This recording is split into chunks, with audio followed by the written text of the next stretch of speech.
If war breaks out between Iran and Israel, the world expects missiles, alliances, and retaliation. But beneath the headlines, there's a continent silently preparing to suffer. Africa. The battle may not be fought here, but Africa will bleed, from oil prices to food shortages, terrorism to political unrest. Every shot fired in the Middle East could shatter a nation in Africa. This is not just another war. It's a ripple that could drown the most vulnerable. Africa's quiet connection to the Middle East? Most don't realize how deeply Africa is tied to the Middle East: trade, religion, politics, refugee routes, and yes, military cooperation. Many African countries rely on Middle Eastern imports.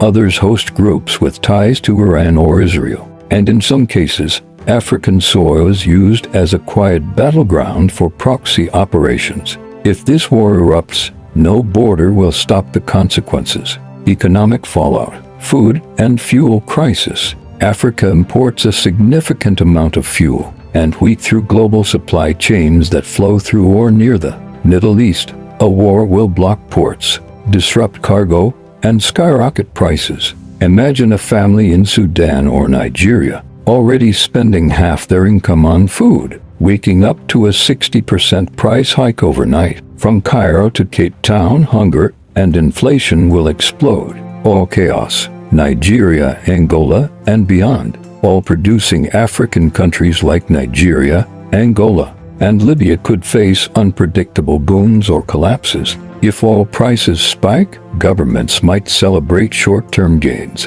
but high prices will fuel local inflation, black market smuggling, and sabotage of pipelines. And in non-producing nations, fuel will become a luxury for the rich only. Entire economies may spiral, and citizens will pay the price. Terrorism unleashed. Terror groups like Boko Haram, Al-Shabaab, and ISIS in the Sahel could gain strength during a global distraction. As Western attention shifts to Iran-Israel, terrorist funding and recruitment might quietly accelerate across African borders. Weapons will flow, borders will soften, and unguarded villages from Mali to Mozambique could become battlegrounds. Red Sea tensions. Sudan, Djibouti, and Eritrea. The Red Sea is a major military and trade route. Sudan, Eritrea, and Djibouti sit dangerously close to any escalation. Military bases, warships, and drone surveillance already dot this region. If Israel and Iran clash in the Red Sea, these nations could be dragged in, directly or as launch pads. Innocent civilians could be caught in the crossfire. African mercenaries and proxy fighters. In past Middle East conflicts, African fighters were recruited as proxies. Libyan fighters, Sudanese militias, even Central African warlords have found themselves armed and deployed abroad. If Iran and Israel extend the battlefield, expect foreign militias, many African, to be bought, trained, and used like pawns. For cash or political favor, lives will be sold. Refugee floodgates open. Conflict causes displacement. But if the Middle East war spreads, African refugees already in places like Lebanon, Israel, and Jordan may be forced back, and new waves may start from conflict spillovers in North and East Africa. Camps in Chad, Niger, and Kenya will overflow, and with Europe tightening its borders, Africa will be left to hold the weight alone. Religious division and local conflict. Islam and Christianity dominate Africa. A war labeled religious, even if it's political, can inflame tensions across Nigeria, Ethiopia, Somalia, and beyond. Radical sermons, misguided youth, false prophecies, mosques, and churches alike could become targets.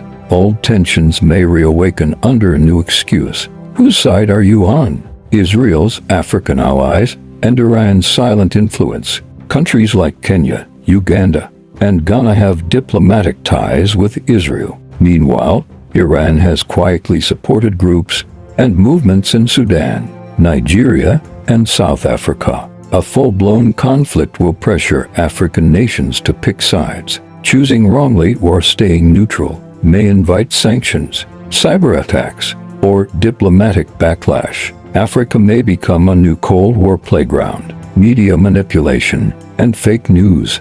Disinformation thrives in war. In Africa, where access to reliable news is limited, propaganda will flow like water. Videos of explosions with fake captions, misused religious quotes, deepfakes of leaders announcing war. Panic will rise. Social media will become a battlefield. Truth will become scarce. South Africa, Egypt, and the African Union. South Africa and Egypt are two of the continent's most vocal diplomatic powers. Egypt borders the Middle East. South Africa has condemned Israel in recent months. If war breaks out, these nations will be pushed to speak and possibly act. Egypt's Sinai could turn into a war corridor. South Africa's stance could provoke internal or external threats. The African Union, historically slow and silent, may buckle under the pressure. The business of war, arms, and alliances. Global powers will use Africa as a trade route and testing ground. Arms will flow in, not out. Old Cold War era alliances will be revived. Russia and China may strengthen their grip. France and the US may reassert control. Africa will be seen less as a continent and more as a chessboard. The youth will suffer most. Africa has the youngest population on Earth, but war takes their future first. Schools will close. Prices will rise.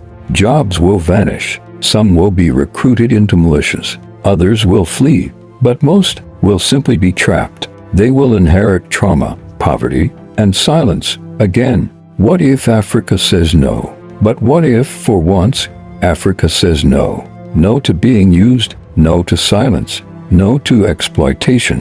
What if African leaders from Cape Verde to Ethiopia unite to speak one voice for peace? What if African media tells its own truth? What if African youth refuse to fight wars that aren't theirs? This is not their war, but it will be their wound. Africa didn't start this war, but it may bleed the deepest, not with bombs, but with hunger. The Iran-Israel war is not just a Middle Eastern story, it's a global danger, and Africa, always resilient, always quiet, stands at the edge of another invisible fire. Subscribe to Pan-African Storyteller, because Africa has a voice, and the world must hear it.